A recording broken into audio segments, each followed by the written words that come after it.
and welcome to Enlightened Empaths, your community for the spiritually awakened, where we discuss, explore, and connect with fellow empaths, healers, intuitives, and seekers.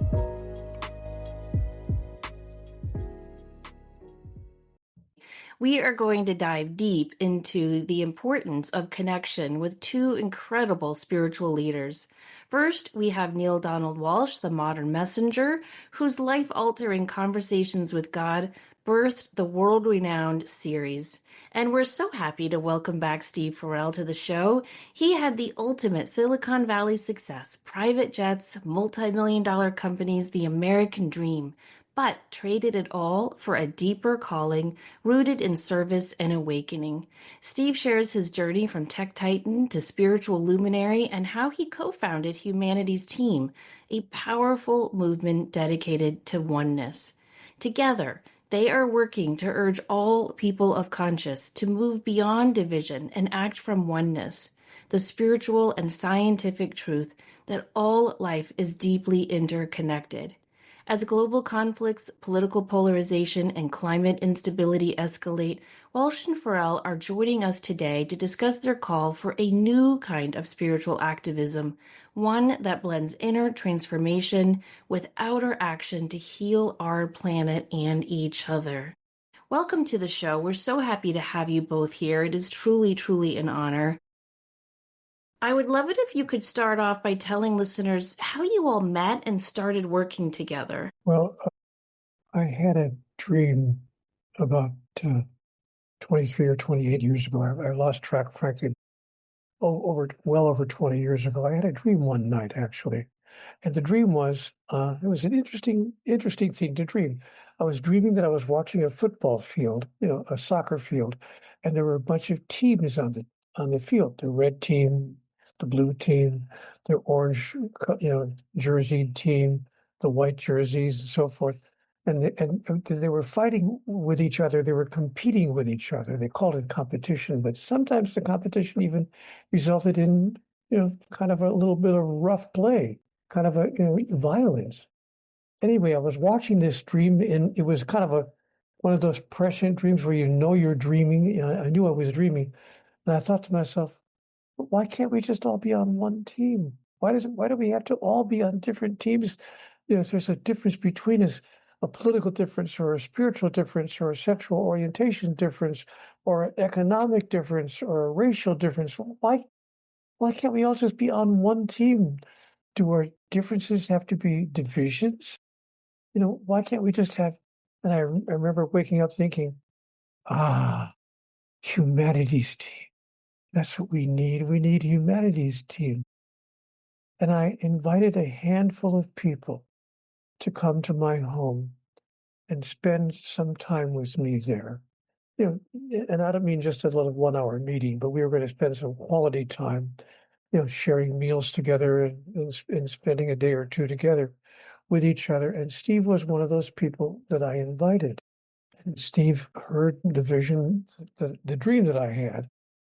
And he immediately related, I shouldn't speak for him, but my experience of him was he not only heard me, you know how wonderful it is to feel heard by someone when you feel heard at a deeper level, not that they just heard your words, but they heard the meaning and everything behind it.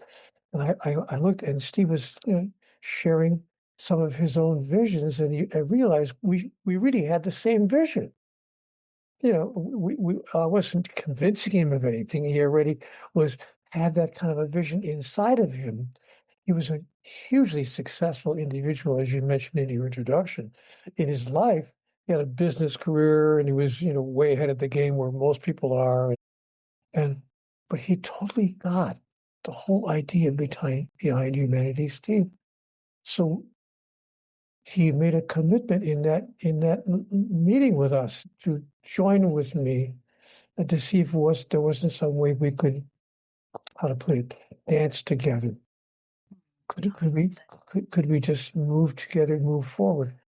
So a few weeks later, we had a meeting. We invited members of the general public to join us, And not a small number of people. It wasn't like 120 or 130 people.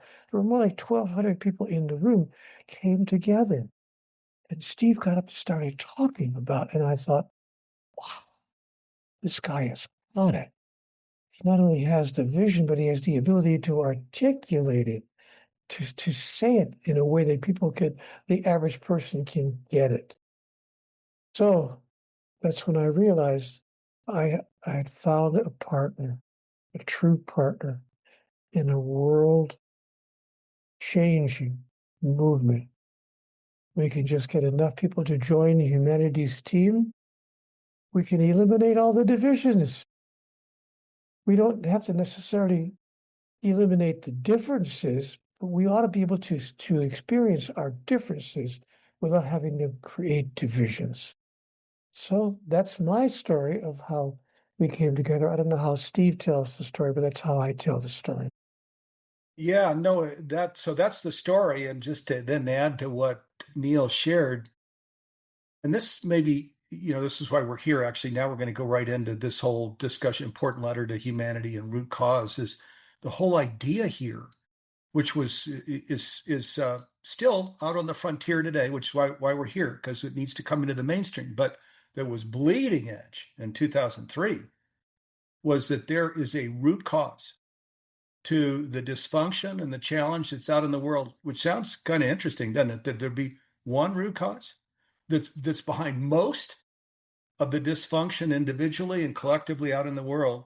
And that was the idea in that planning session and at the launch in June 2003 in Wilsonville, Oregon, that the root cause is what down through the ages, we go back to 500 BCE with Hippocrates and Plato, and then more recently, all these scientists and Nobel Prize winners, Bohm and Schrodinger and Albert Einstein, who said the greatest illusion in the world, it's the illusion of separation. And then they said, Albert, do you believe in God? He said, yes, I do. I believe in the God of Spinoza. Well, go research Spinoza, early 1600s, philosopher, Jew, excommunicated. Why was he excommunicated? There's no separation between nature and life and source, divine source. There's no separation. That's why it's the biggest illusion in the world. So, and I'm only referencing Einstein because he's probably the most renowned scientist, but there are many, and we could take the whole show as I read the list of scientists and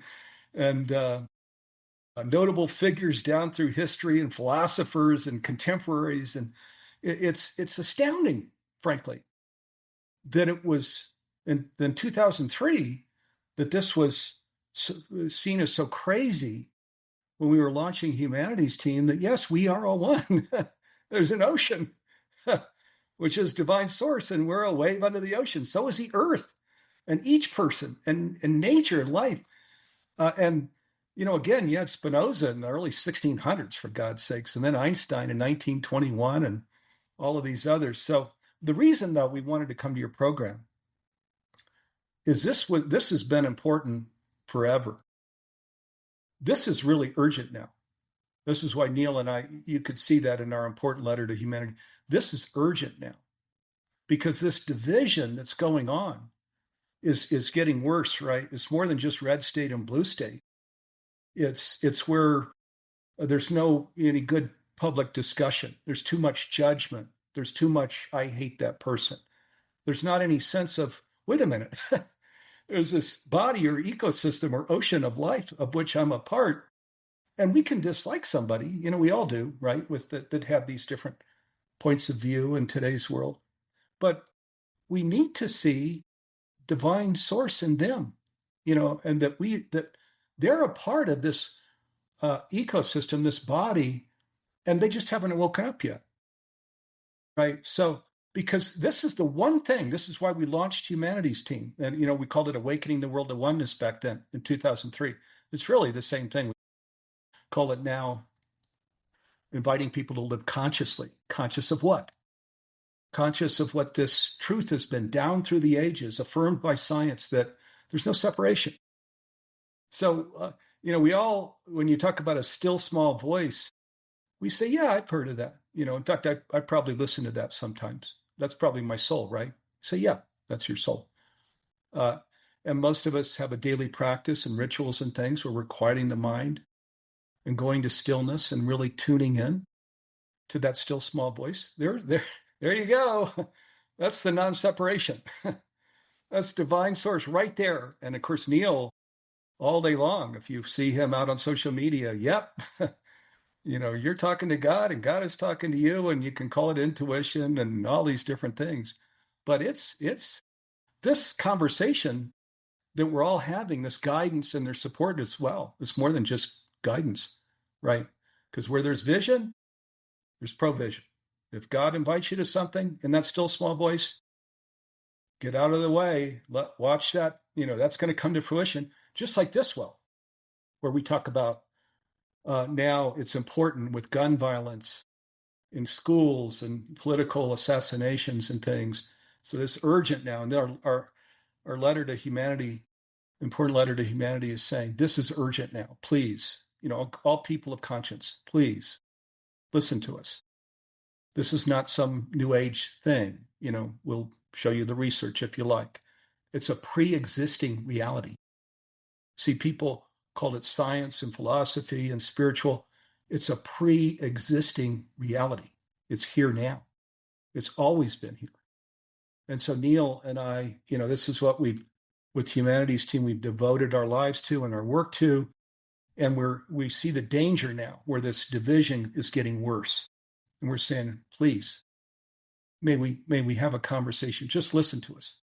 We're not proselytizing. You don't have to agree.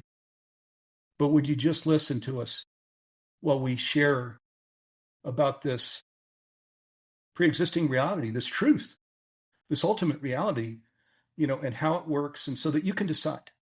We're elevating this now to a global discussion. We're inviting all people of good conscience to come in and listen, and then make a decision, because we think many will want to join with us, because there's a way that we can heal all of this, and this whole notion of existential crisis can be remedied, healed, and future generations, kids, can inherit a beautiful earth. But this is the thing. This is the root cause. So this is the journey, the path that we need to take. I absolutely love what both of you said, because in my soul, I know the answer is the simplicity of the interconnectedness. We're all a part of it. We're not separate. We're not better. We're not worse. We're just part of it. And this is basic human psychology. If you can keep people angry, afraid, divided, you can control them. If people start to come together in community and decide, I don't want to feel that anger anymore, I don't want to feel that resentment or that judgment, then it all falls apart, which is what we're all hoping for. So have you found that your community is growing more recently? Because it seems there to be a very pervasive energy right now. People want like-minded community. They want to come together with people who understand the vocabulary. And Neale might want to go first. Well, I was going to say not enough people, Denise, want that, in my view. I agree with you that people want community, but my observation of our civilization right now is that we really have reached a crisis point where more people are not interested in that kind of community. They want to separate. They've created these separate organizations, separate political parties, even nations. We can't even agree that we all belong to the same planet in the sense that we're all one. No. There's this nation and that nation, this religion, that religion, this orientation, that orientation. We have the rich and the poor, the men and the women, the sexual orientations that are different. And our differences have created incredible divisions, which has produced an outcome, the likes of which, frankly, Denise, I have not seen in my lifetime. Denise, I'm 82 years old. That's your cue to say, you don't look anywhere. You do. You look fantastic. Yeah, he does. But all kidding aside, in my 82 years, I've never seen the level of alienation that I am seeing on the planet right now. We have allowed our differences to create divisions. We've allowed our variances to produce violence. Do you know that we've had on this planet. We've had combat, violence for all but 5% of recorded history. We've solved our problems by killing each other or being angry enough with each other to at least hurt and injure each other, hoping that injury will produce the outcome that we want to produce. So there's, and what's fascinating, Denise, about the world? We see that none of this is really working to produce the outcomes we want to see produced, but we continue the behaviors nevertheless. We have a series of behaviors that we're continuing to repeat, even though we see that they're not working. So what we need is a whole new understanding. Let me share one final thing with you, if I can, Denise, because I come from an interesting place. I have to say that in certain ways, thank goodness, never in any really verbally or physically violent way, but in certain attitudinal ways, I was part of that community in my 20s and 30s and my early 40s. Then I had this extraordinary experience that I call my conversation with God. I sat down one day, I was so furious that I wrote an angry letter to God. I actually wrote a letter. And I said, "Dear God, what does it take to make life work? What are the rules? How does the game go? I'll play the game called life. Just tell me how it works. What is it I don't understand here?" And Denise, I heard a voice in my head, said, "Neale, take down everything I'm going to tell you. Write this down. I don't want you to forget what I'm telling you. It's really very simple. I can give you the solution to all of humanity's problems in 4 words." I said, "Oh, wow, a 4-word solution? A 4-word solution? Give it to me." God gave me the 4 words. "Neale, we are all one." And I couldn't believe it. I thought, well, we're certainly separate from you, God. So maybe we're one with each other. God said, no, Neale, listen to me. You're not understanding. You're not even separate from me. We are all one. And every soul in the universe, not just on this particular planet, but throughout the cosmos, is simply an individuation of divinity. We are all one. As a wave is an expression of the ocean. A wave is not separate from the ocean. It's not other than the ocean. It's an arising of the ocean in powerful individual form. And when that individual expression is complete, the wave recedes back into the ocean whence it came.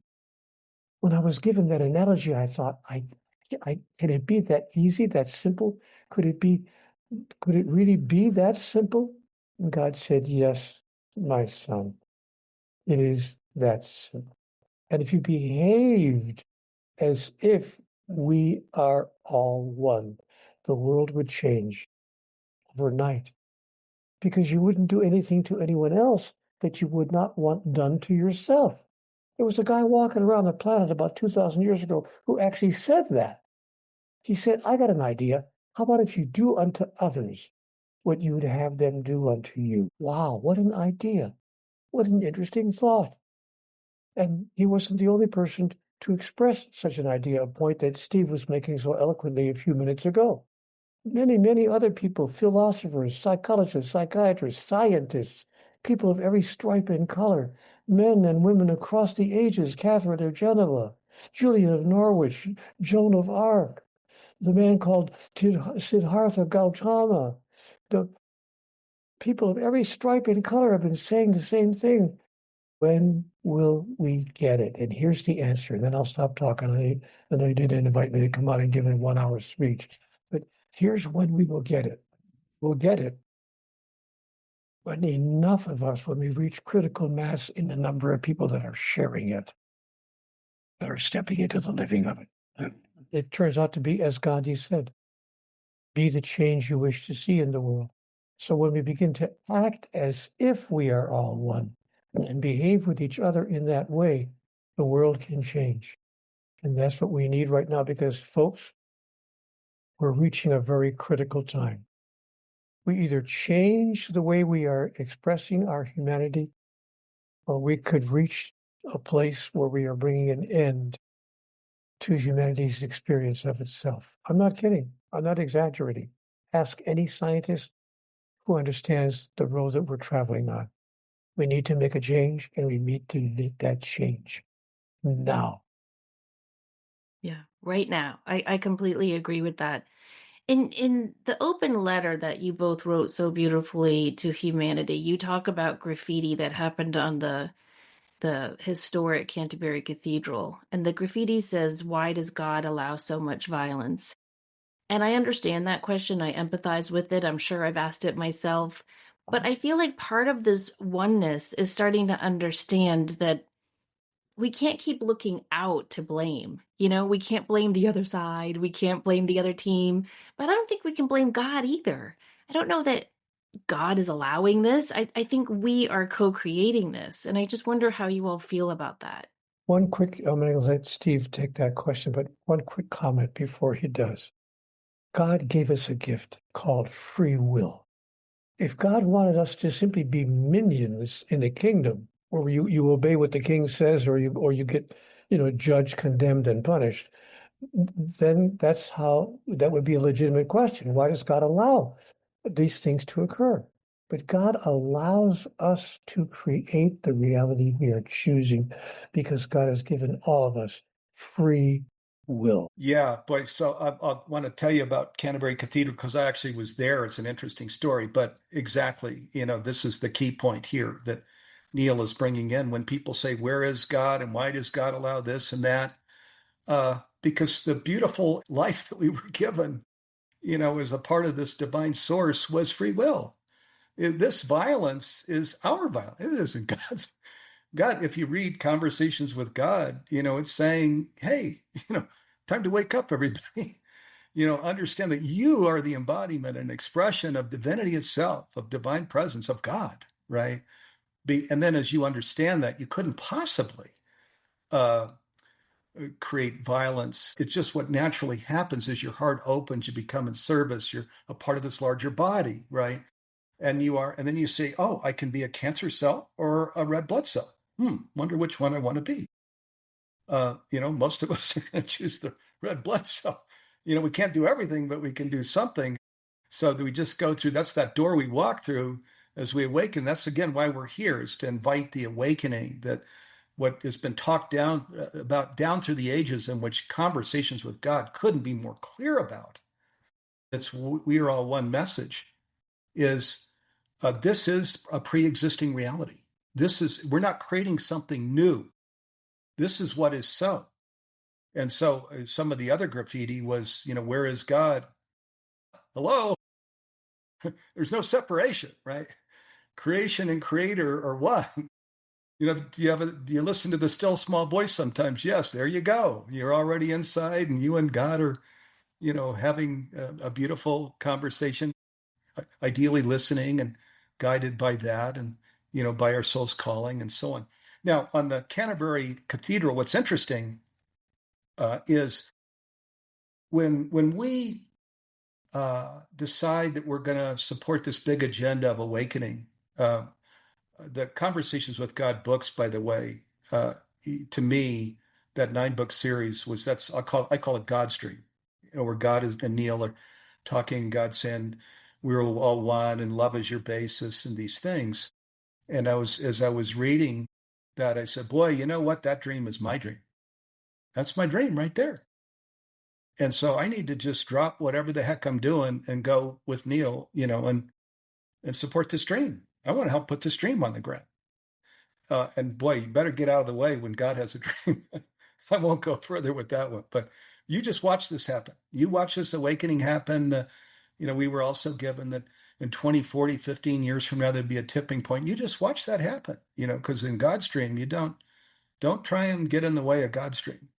Now, a little miracle. I was visiting my daughter in London, who's doing her semester away at NYU. And we had an extra day free, and we were trying to decide from London, well, where do we go? And we were guided to go to Canterbury. And so we went to Canterbury, about an hour and a half train ride from London. And of course, the big thing in Canterbury is the cathedral. St. Augustine founded this church. So, big, important cathedral. So I'm walking around the cathedral and there's this artistic graffiti saying, "Where is God? Why does God allow so much violence?" I started taking pictures. I don't want to take the time, but I could show you the pictures I took from my phone because I said, I got to go talk to Neale about this, as we were putting together our letter for humanity, important letter for humanity. Now, here's the interesting thing. The very next day, I get Apple News and I'm reading my Apple News and it was saying yesterday, the day I'm walking around Canterbury Cathedral, J.D. Vance and Musk were going to the media and saying, why is this graffiti allowed in the Canterbury Cathedral? Huh. I'm like, this was probably not coincidence that I was guided to be in Canterbury Cathedral taking these pictures. And Neale and I, by the way, could share hundreds of these miracles. So when we, what it says is when you give yourselves unto the kingdom, right, that higher agenda of just trying to create a nice planet where we all support each other and the planet, so on, then all things are given unto you. And these little miracles start happening all over the place. So we could talk all day long about miracles like this. But, we wanted to come into this conversation where people say, where is God? We'd like to talk about that. We're talking about it now. Why is there so much violence in the world? We want to talk about that. We're talking about it now. This isn't God produced, stuff, violence and war and political assassination. It's us. This is why we're saying this is an urgent, important letter to humanity, all people of good conscience. Please listen to us. Just let us talk for a little bit and decide if you see there's some grain of truth that you'd want to join us in Humanities Team and this global undertaking to create awakening and a tipping point and this way of living on the earth where we naturally steward the earth and these where we're marginalizing people, as you know, now on the earth. We could never do that. They're a part of this body, this ecosystem, this ocean, right? So that's why we're here now. I'm speechless because this is so much of what we've talked about, what we read about, what we hear. And I think what it really boils down to, are you willing to walk the talk? Are you willing to actually take the steps to come together in humanity? Are you willing to, I've been through some stuff. I think we all have. You get to a certain place on the path. And every once in a while, when you catch yourself seeing or experiencing something and saying, there, but for the grace of God, go I, because no one is exempt from that. And I think we've kind of forgotten that it doesn't matter which house of worship you choose to sit in, you have equal access. And to me, that's so easy because to me, it's simple as far as it can be a tiny step, it can be a small gesture, but people think it has to be so huge that they do nothing. So that's a very important point that you just made, Denise. People think that the challenge is so huge that they do nothing because it feels like a bigger mountain than any person could climb. The secret is that we don't have to. Each one of us is not required to somehow behave in a way or produce an outcome in a way that changes the world. That's not what's required of us. However, what's interesting, here's the irony of it. While it's not required of us, actually an individual person can change the world. Reverend Dr. Martin Luther King Jr. changed the world. Gloria Steinem changed the world. Harvey Milk changed the world. Individuals have changed the world in certain ways, step by step, as we move through the process that we would normally call the evolution of our species. So what is the next step in the evolution of our species? It's the step that we all can take together if we all decide that, in fact, we are all one. You know what? In my conversation with God, which covers 3,000 pages of 9 books, but in 3,000 pages of dialogue, and I'm so glad I wrote everything down. By the way, I was never intending to write books. That was not my intention. I was writing all this down simply to keep a personal record. I didn't want to forget. God invited me, write down what I'm telling you. I don't want you to forget what I'm saying. But I wasn't thinking, oh, this will produce, 9 books. It never even occurred to me that would happen. Later on, perhaps in our conversation, I can share with you how it did in fact happen, but that's not important. What's important right now is that the first message in 3,000 pages of dialogue, chapter 1, page 1, the first page, the first message, sweetheart, God said to me, we are all. End your idea of separation, and you will end all the behaviors that separation produces. And you've already learned how to do that in a small way. You do it with your life partner, hopefully. You do it with your family members, hopefully. You do it with yourself, hopefully. You love yourself enough not to injure or hurt yourself, hopefully. But if you can begin to interact with every other human being that you encounter, even those with whom you have differences, yes, we can find a way to disagree agreeably. And that's been my mantra for the past many years now. Can I find a way to disagree agreeably? So, in these days when there's lots of political conversation, even political debate, and political arguments, I find myself caught up in some of those moments with other people. And I think to myself, is there a way that I can disagree agreeably? Do I have to demonize the other person because they have a point of view that's different from my own? Or can I find a way to have a conversation, which is a conversion, not just a conversation, but a conversion? It converts anger into cooperation, into co-creation. Surely there's a way for us to do that. And when we have accomplished it in small areas, we produce miracles, technological miracles, medical miracles, scientific miracles. We can produce miracles on this planet. We've proven it to ourselves. We have only one more miracle to go. I'm going to write a book one day with a great title like that. One more miracle. That's the last miracle.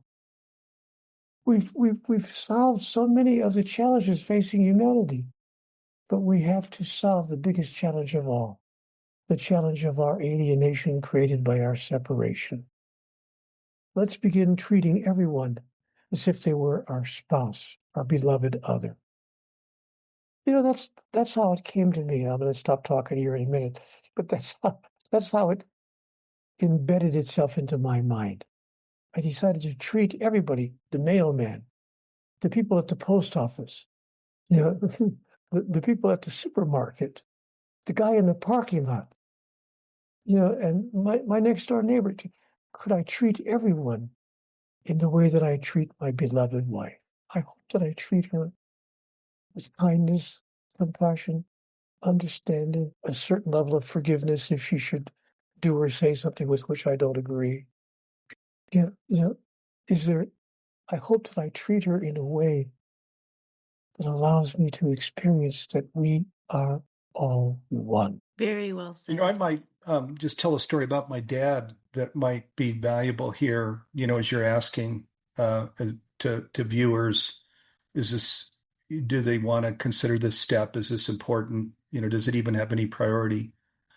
Um, so, we work with all of the mediums, the James Von Prague, Karen Noe, Suzanne Giesman, and others, the near-death experience, Dr. Eben Alexander, who's well regarded in the academic and science circles, and others.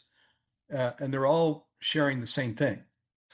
If people are not familiar with their work, we've got all these free programs on humanitiesteam.org. Go programs, pull down the free programs and take a look, and you'll see what I'm saying here.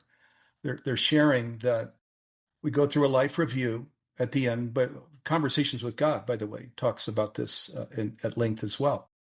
We go through this life review where through other people's eyes, we're seeing their emotional reaction to us throughout our life. That's what the life review is: how loving, how truthful, How, much positive are we bringing to other people? That's the life review, right?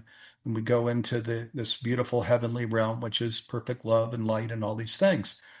Um, Now, my dad was a brilliant man, and we had he had 10 kids, but his last years of his life he lived out with me out in California, which was really wonderful before he transitioned. But he was a brilliant man that was up and down, very roller coastery. You never knew. The joke in my family as he was coming down the stairs was he, oh, Steve, oh my God, Steve, or Steve, you know, where he was upset about something. And there was a lot of the upset about something, not with family and coworkers and et cetera. And so you can talk to the afterlife, as we know. I hope that doesn't sound funny to people. If you've, again, followed the mediumship and NDE, it's quite easy actually to train yourself to talk to loved ones and angels and guides, etc. Talked to my dad a number of times, and he shares, Steve, I got stuck. There was a groove that I kind of fell into there in this life where I was stuck. When I was going off, and which we would witness with policemen and coworkers and everywhere. And I'm sorry, I apologize. I didn't know, Yeah. and I was doing my best, and I hope that can feel good for you now. So Neale and I are inviting this for the whole of the planet, where we need to steward the planet. There are migrants that need love and attention, and where we need to care for each other better. We're talking about this in a collective sense that future generations won't have a planet if we don't do this. Now, I'm going to talk about this in a personal interest way. Even if you don't care at all about kids or future generations or taking care of the planet or supporting immigrants or something, for you personally, you can be like my dad and you can ignore this pre-existing reality. Say, it's hogwash. I don't, it doesn't matter. I don't care if science affirmed it and conversations with God and spiritual and plus. Doesn't matter. To me, the optical delusion is real. I have no connection to the earth, to each other. And I'm just going to pedal to the metal, kind of go get my material interests and stuff, the old American dream thing. And then you can be like my dad and you'll enter the heavenly realm like that. And fortunately, God is saying, "Oh, you did your best, and Joe, I love you, dearly." And that is how, in my understanding, what God does. That's how divine source works. But that was your life. You gave your life to an experience. So life is a treasured thing. How we live our life, this is really valuable, right? It's the most important thing. Did we, remember Stephen Covey, begin with the end in mind? What kind of end are we after here? When our life is over and we go through life review and we enter this beautiful kingdom, is that what we want? Do we want to be like Joe, who loved my dad dearly? Do you want to be that? Or do you want to, like, if you haven't already, most people probably listening already have gone through an awakening experience. So what Neale and I are suggesting is lean into it more, stretch, be the embodiment of it, share. We don't proselytize. We're not trying to proselytize. Just speak your truth, live your truth, express your truth, be in service to your truth, right? Create a beautiful life for yourself. And so that at the end of your life, you have done this begin with the end in mind thing. You're not ignoring this pre-existing reality and just wasting a precious life. That's I don't mean to, I'm not trying to talk down to anybody or be judgmental. I'm more kind of talking to my dad's experience and saying, I'm inviting something different than that I think people want. I think that's such a beautiful story, and I really thank you for sharing that about your dad and about how it can make us all reflect on our future life review. If more people thought about what their life review would actually look like, we would have better behaving humans. I think one of the issues with this lack of oneness, just to put it very surface and shallowly, we don't connect even in an entertainment basis anymore. Do you know what I mean? Like we used to all get our news from Walter Cronkite or Katie Couric. Now you can choose where you get your news, and that's all very one-sided, whichever side you choose. Anyone old enough to remember Thursday nights on NBC when, everyone watched Seinfeld and talked about it at work or school the next day? I remember, Neale, when your book came out, everybody had to get it and read it, and we all talked about it. Now I just feel like those things that link us together and make us realize, oh yeah, we're all watching the same show, we're all reading the same book, we're all in this together. We don't even have those touchstones anymore. Do you guys feel that way as well? I agree with you that we have fewer of those touchstones, but Humanities Team is one of those touchstones. And you know what? When I talk to others about Humanities Team, very few people, frankly, if anybody, looks at me and says, nah, terrible idea. Can't even admit. Almost everybody lights up when I talk about Humanities Team. And I ask the question, but who will be on Humanities Team? Can we all put the same jersey on? Do we have to have different colored jerseys? Can we all just put on Humanities Team jersey? And can we all speak to the process of life and what it would be like if we understood that there's only one of us? I really, and what I do for you, I do for me. And what I fail to do for you, I fail to do for me. My life has proven that to me. I only wish didn't take me 53 years to figure it out, because I threw away my 20s, 30s, and 40s playing the game. Like Steve was saying, the game I played: get the guy, get the girl, get the car, get the house, get the better car, get the better house, get the better, and get the office in the corner with your name on the door, get the building on the corner with your name on the building, and then finally get the gray hair, get the retirement watch, get the cruise tickets, get the illness, and get the hell out. And that was the way I lived my life. That was what I thought it was all about. I didn't understand my true identity. I didn't know who I really was until God said to me, oh, Neale, it's not about any of that. It's not about any of that. Don't you know who you really are? You're not your body. You're not your mind. These are just tools, pieces of equipment being used by who you really are. You are a spiritual entity, simply having a physical experience to give you an opportunity to announce and declare, to express and fulfill, to demonstrate your true identity as an individuation of divinity. Human beings who have done that have touched the world, changed the world that they touched, and lived lives of joy, fulfillment, peace, inner peace, deep happiness, and a sense of consciousness that allows them to interact with others in an extraordinary way, a way that can really change the life of another person. So my thought about it is, yeah, we can get there. This is not impossible. We can make this change.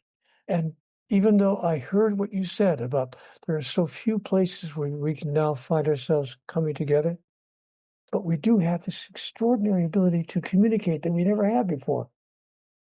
What we're doing right now, this very experience, we couldn't have had it 15 or 20 years ago. When I was your age, it would have been science fiction to think that you and I could get on a screen and be seen by thousands of people simultaneously all over the world. So while it's taken us longer than I would like us to be taking, I do notice that we now have the technology to create that place that you described a moment ago, where we can see that we are sharing the same experience, co-creating our reality. We can choose to co-create it in an entirely different way. If ever there was a time in humanity's experience where we had the possibility in the palm of our hand to create critical mass, this is that time. The internet gives us the opportunity to create critical mass. The question is, what will be the core idea around which we create critical mass? And that's what Steve and I are sharing in this letter to humanity, a core idea that can change everything for the better, virtually overnight. One of Neale's posts, if you follow him on social media recently, was interesting. He was sharing a billionaire, all the gazillionaire class. They don't know what they're missing. They don't know what they're missing. Yeah. What we're talking about is, this was, I think, Jesus when he was talking about the lilies and Solomon, didn't have, right? This is what Neale was talking about. And this is what conscious living is, where life is love and full expression is what life means. And where we understand that's why we were born, that's why we wanted to be born into the world. It's to awaken, love and full expression, and not constrict. And we can constrict. We have free will. We can do that. Violence and even assassinate. We can do whatever we want. But it's not probably going to take us where we want to go. That's probably not going to be the life that we want to live. And it feels so good when we live this way, which was, I think, Neale's point in talking about that class of people, that they're actually missing out. Isn't that interesting? They're missing out. Where wealth is just, a jar, and you're just throwing more walnuts, which is money in there, to compare to others, as opposed to coming into service, love and full expression. And, not that any of us are walking on water here, but stretching into our highest self. We don't even need to be excellent all the time or perfect, but we're really doing our best, and we've created our daily practices and our rituals, and it helps us to do really go into a pretty nice high vibration state most of the time. So just try it, and you'll like it. You'll never want to walk back through the door the other way. You never will. It's fascinating. For both of you had a lifestyle when you were younger that you were doing exactly what culture and society tells you to do. Go for the job, get the money, do the tech, do blah, blah, blah. And then all of a sudden the lights came on. But because of that, you're able to do this and reach so many people because you understand the mentality that people have that are trying to step out of that and become more awakened and part of things. So in the divine plan, it's beautiful. It's absolutely stunning. But I think you made a really good point, and I'll say this a lot to myself. Denise, are you wasting your turn or are you making the most of it? Because you get to a certain act 3, act 4, whichever one you're in, act 2, where you start to say, is this something at the end of the game I'm going to regret? Will I say, why didn't I do it while I still could?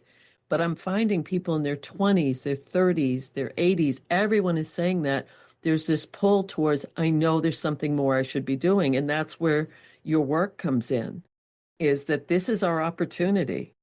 And chances are it's going to be a while, but these little people coming onto the planet now have the potential to live in a world that none of us have ever experienced. And I'm not being Pollyanna. I really believe that.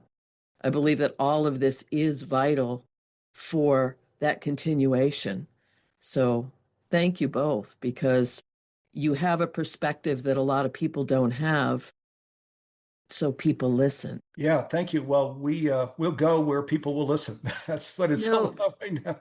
Is we want to elevate this conversation. This belongs out in the world right now. This conversation. And it then that's exactly what it is. It's a conversation. It's listening. It's thinking. It's feeling. It's not just blindly following. So, whatever we can do to help. But that I love this. conversation continues on your website. So can you tell listeners what they can find there? You bet. Yeah. So Humanities Team, it's a 501c3 nonprofit. This founding, this launch that Neale was describing, that was in June 2003. So it'll be 23 years in June of next year. So it's a nonprofit that's really, we call it shovel ready, because at 23 years, you've got a mature team. They know how to execute free programs all over the place. Our Global Oneness Summit right now, actually tomorrow, we're doing artificial intelligence and conscious living best of. We actually did the full summit last week, and now we're doing best of tomorrow. And the reason we're training people in AI, because it's good to use AI, but we're saying, whoa, that's not the center of our lives at all. Don't put technology at the center of your life. conscious living, what Neale and I are talking about here now, that's the center of our life yesterday, today, and always. That and we actually share of what Conversations with God says about this, which is beautiful as it talks about highly evolved beings out in the universe. And it says that these highly evolved beings, have kind of a 50-50 thing going, this balance, where the center of their lives is conscious. There's absolutely no technology at all. It's a communing, connective experience with God, with life, with the universe, with Earth, with each other, with our rituals and our daily practices. That's our center of our life. And then, yes, they use AI and technology in far more advanced ways. It sounds like sci-fi to us than we do for transportation, communication, on and on. And yes, so they leverage themselves through that. But it's just leverage on the side. So that's why we created this summit, is to say it's something on the side that can create productivity and leverage. And even then, you want to be thoughtful about it because it uses resources like water. So we said we need a summit that's going to talk about that. So that's one of the things we're doing there. I have a 21-day free conscious living challenge. I'll leave you the link, and Neale has tons of these things too.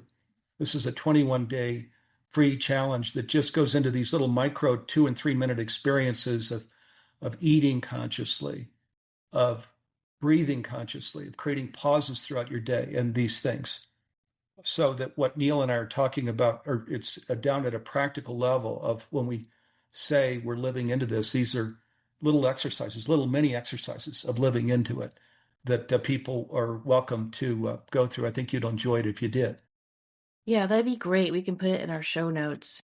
I think that's important to leave people with actionable steps because everything you all are saying is so inspiring and so true.